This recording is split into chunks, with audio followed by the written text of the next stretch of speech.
বে-ওয়ান cruise sheep বাংলাদেশের সবচেয়ে সুন্দর এবং আকর্ষণীয় একটা শিপ, যা বাংলাদেশের এই সর্বপ্রথম নিয়ে আসছে।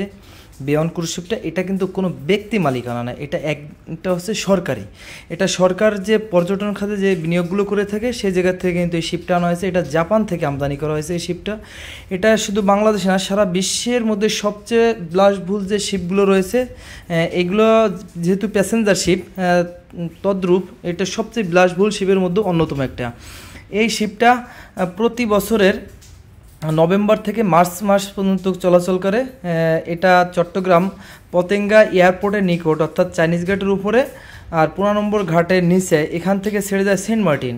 কিন্তু এতটা বিলাসবহুল জাহাজ এই কয় মাস মাত্র চলে, বাকিটা সময় এরকম বসা থাকে, বাধাই থাকে। সেক্ষেত্রে কীভাবে এর মেনটেনের কস্ট বা ইত্যাদি খরচ এভাবে উঠে আসে, বা এই শিপ থেকে কি আদৌ কোনো লাভ হচ্ছে কি না, বা শুধু দেখারই সৌন্দর্য, এখন যতটুকু